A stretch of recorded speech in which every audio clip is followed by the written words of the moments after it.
E nós vamos falar agora sobre a matéria da revista The Economist, que saiu lá no exterior, falando sobre o Lula, né? O Lula está perdendo sua influência no exterior e é impopular em casa. Parece que ele não se adaptou a um mundo que mudou, né?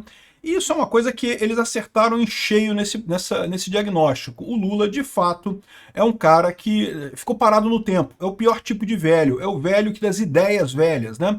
Ele não conseguiu perceber a mudança do mundo, continua tentando uma abordagem que já era falha no passado, mas que hoje em dia está simplesmente obsoleta, completamente falha, né?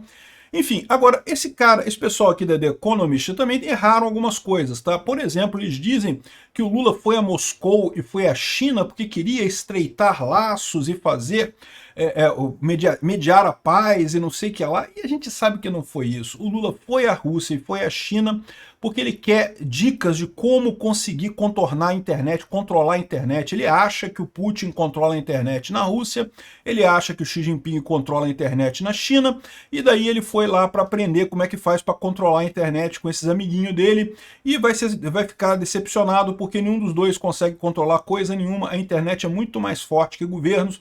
Mas vamos entender exatamente o que eles estão dizendo aqui nessa revista, porque, de novo, a The Economist é uma revista comunista, é basicamente um folhetim marxista, né? Por isso que muita gente chama de The Economist, né?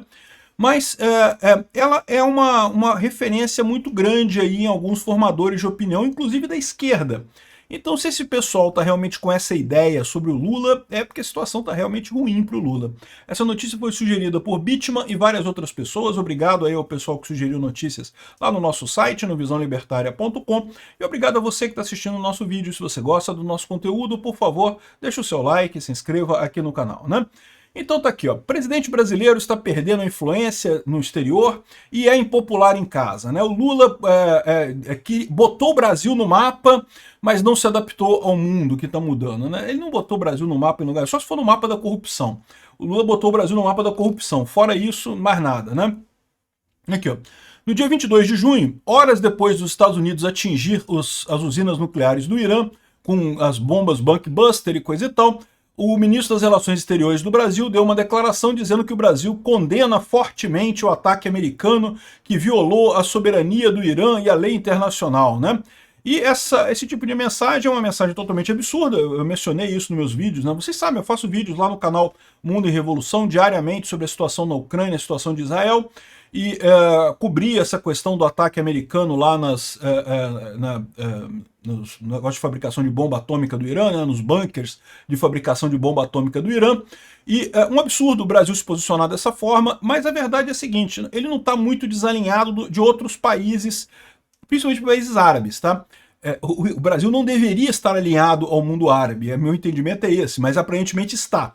É verdade que todos esses países criticaram Israel, né, e os Estados Unidos por esse ataque ao Irã, mas ninguém fez nada assim de efetivamente sério, de condenação muito aberta, porque a verdade é que todo mundo no mundo árabe ficou satisfeito com a eliminação do poderio nuclear do Irã. Aliás, todo mundo no mundo inteiro. Só o Lula que não gostou disso. E por que o Lula não gostou disso? Porque o Lula, por mais que vocês pintem ele como esquerdista e coisa e tal, ele é dessa turminha nacionalista que quer bomba atômica aqui no Brasil, né? Ele acha que é direito dos países terem bomba atômica, o que é uma idiotice no final das contas, mas ele acha isso, né? Enfim. E a amizade do Brasil com o Irã deve continuar no dia 6 de julho, agora, dia 6 e 7 de julho, aqui no Rio de Janeiro vai ter o encontro dos BRICS. Então ele está lembrando aqui o negócio do encontro dos BRICS. Olha que coisa interessante que ele fala aqui, né? Um grupo de 11 economias emergentes, incluem Brasil, China, Rússia, África do Sul, e vai fazer o seu encontro anual lá no Rio de Janeiro. O Irã, que se tornou um membro dos BRICS em 2014, é esperado que mande uma delegação, ou seja, não vem o Ayatollah, não vem ninguém muito alto lá do governo, até porque deve estar todo mundo com a fralda suja, né? Todo mundo precisando limpar as cuecas, coisa e tal, mas vão mandar uma delegação aqui para o Rio, né? O clube atualmente é comandado pelo Brasil, o próprio Lula é o presidente do BRICS nesse momento.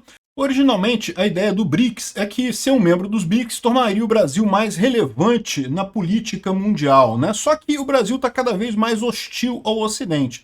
E eu quero fazer um parênteses aqui, já corrigindo o cara nesse momento, né? Não é o Brasil que está hostil ao Ocidente, é o Lula, é o governo de esquerda do Brasil, que é basicamente um governo da Venezuela. E você vai ver que eles falam sobre isso aqui. Ele está associando também o Brasil, indo neste caminho da Venezuela com o governo Lula, o que era previsível, o que nós avisamos, né? Eu quero lembrar a vocês que todo mundo avisou em 2022 que eleger o Lula era um passo em direção à Venezuela, e é exatamente o que está acontecendo, né? Aqui, ó, quanto mais a China transforma os BRICS em um instrumento da sua política externa, porque vamos combinar, é o que eu sempre falei, o BRICS, na verdade, é o clubinho da China, porque vamos combinar, quem é que tem poder no BRICS? É a China. A Rússia é um país quebrado, uma velharia quebrada que havia expectativa de que fosse uma potência militar, mas nem isso, né? Com a guerra da Ucrânia se provou um país que tem uma economia menor que a do Brasil e militarmente é um lixo também completo. Então, ou seja, a Rússia não tem importância nenhuma. Vive do passado, né? O Brasil é o eterno futuro, né? Não tem nada, nunca chega a lugar nenhum, tá o Brasil aí, né? Já está envelhecendo antes de ficar maduro, né? E os outros países dos BRICS, tudo autocracia também, tudo ditadura falida. Tirando a Índia é um país que pode realmente um dia surpreender. Mas no momento, a grande economia dentro dos BRICS é a China. Então o BRICS é o clube da China. É por isso que eu sempre disse que jamais vai haver uma moeda dos BRICS. Alguns países querem uma moeda dos BRICS. A Rússia quer uma moeda dos BRICS para conseguir se livrar do dólar e conseguir voltar a fazer comércio. É lógico que o Putin quer uma moeda dos BRICS para continuar a sua guerra. O Lula quer uma moeda dos BRICS. É lógico que o Lula quer uma moeda dos BRICS porque ele não entende muito bem o que significa isso, mas ele acha que é uma coisa boa porque briga com os Estados Unidos, né? Então, ou seja, tem países no BRICS que querem moedas, mas a China não quer. E a China é o BRICS, a China manda no BRICS, né? Se você tem alguma ilusão de que o BRICS é o grupinho da China, você não está prestando atenção. É a China que manda. E a China, se tiver alguma moeda para substituir o dólar, ela vai querer que seja o yuan, né? o renminbi lá, que é a moeda da China. Então, ou seja, não vai ter moeda dos BRICS nunca, né? O Trump até falou outro dia que não vou aceitar moedas que compitam com o dólar, mas não precisa, ele sabe que nunca vai ter nada nos BRICS, né? Enfim, aqui, ó, quanto mais a China transforma o BRICS num instrumento de sua política externa, a Rússia usa os BRICS para legitimar sua guerra na Ucrânia, mais difícil vai ser para o Brasil manter sua posição de não alinhado. O problema é o Lula, meu amigo. O Lula não está nenhum alinhado. Todo mundo percebe que o Lula tá grudado no saco do Putin lá. Ele ama o Putin, né? Aqui é o que disse uma pessoa da Fundação Getúlio Vargas em São Paulo, né? Os diplomatas brasileiros estão tentando contornar esse problema, focando o encontro que vai ter dos BRICS aqui em temas inócuos. Então, cooperação em vacinas e cuidados da saúde, energia verde, falar sobre comércio internacional e coisa e tal, mas eles querem evitar confrontar o presidente americano, o Trump, particularmente a questão do esforço por fazer trocas em moedas locais ao invés do dólar, né? Os diplomatas brasileiros dizem que vão ficar quietos e os iranianos também vão ficar quietos. Estamos num momento de controle de danos, mais do que um momento de criar novos instrumentos. O que eu falei para vocês? O tiro que o Trump deu lá em Fordow, né, na usina iraniana de urânio, né, não só destruiu as usinas do Irã, mas também acabou amedrontando a Rússia, amedrontando a China, amedrontando o Irã e amedrontando o Brasil também. Esses inimigos todos do Ocidente, de repente, se deram conta de quão superior tecnologicamente é o Ocidente, né? O Brasil adora essa posição de vamos brigar com os Estados Unidos, não gostei, imperialismo yankee, vamos romper relações, vamos entrar em guerra com os Estados Unidos, que mal pode ter, é um país igual a gente. Não, não é, meu amigo, a força militar deles é muito maior do que a nossa, não tem nem comparação. O Irã percebeu isso, né? O Irã durante anos preparou-se para um ataque israelense e coisa e tal. Quando Israel atacou, destruiu toda a defesa antiaérea do Irã. O Irã estava totalmente aberto, fazia o que quiser, Israel fazia o que quisesse no Irã. Se quisesse ter destruído o país inteiro, transformado num grande estacionamento de jatinho, tinha transformado um grande estacionamento o Irã, e pronto, destruiu o Irã completamente. Só não destruiu mais porque não quis. Se quisesse, ficava lá bombardeando tudo por quanto tempo fosse necessário. Ou seja, o que eles estão vendo aqui, o que eles estão falando aqui é aquilo que eu falei no meu vídeo também. Essa cúpula dos BRICS virou um negócio, todo mundo com medo agora, porque ninguém quer de fato alguma coisa. Tá todo mundo percebendo que deu merda isso daí, né?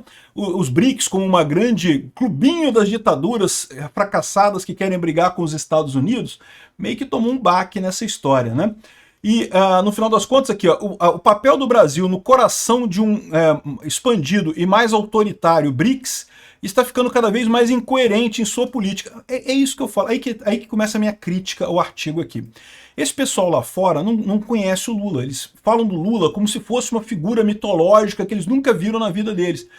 Desde quando o Lula é contra a autocracia? O Lula vendeu a ideia de que era um democrata, que era a favor da democracia e coisa e tal, mas só idiota caiu nesse papo, né? Só retardado mental que caiu nessa porra. É lógico, a imprensa não caiu, a imprensa sabe que o Lula é um autocrático.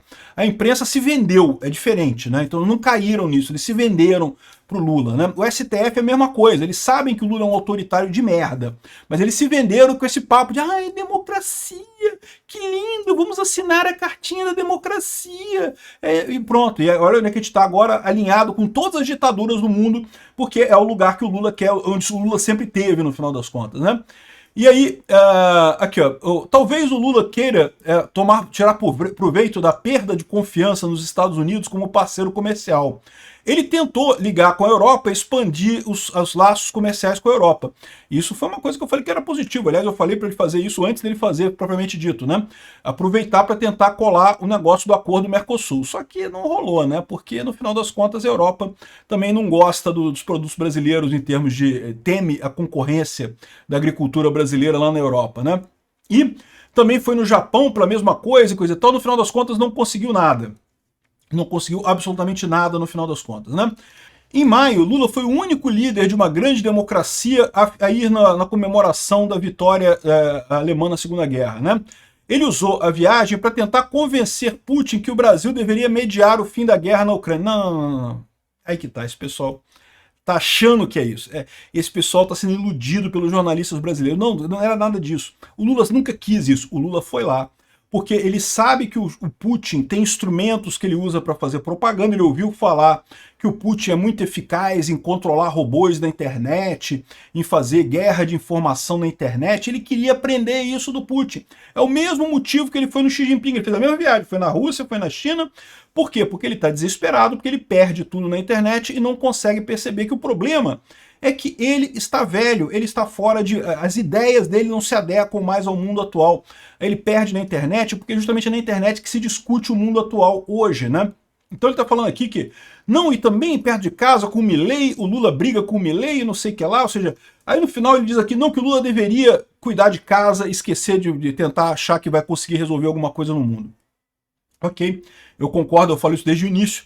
O Lula, nessa terceira presidência dele, tentou realmente fazer alguma coisa significativa, mas tomou tanta bordoada logo de início, porque ele estava errado em todos os temas, a favor dos terroristas na faixa de Gaza, a favor da Rússia, a favor do Maduro, a favor do Ortega. Cara, o Lula não dá uma dentro, amigo. Só erra. Só faz merda, cara. Aliás, em tudo, né? Na economia, na política externa, na tributação, o Lula só faz merda. É realmente impressionante a capacidade de errar desse sujeito, né?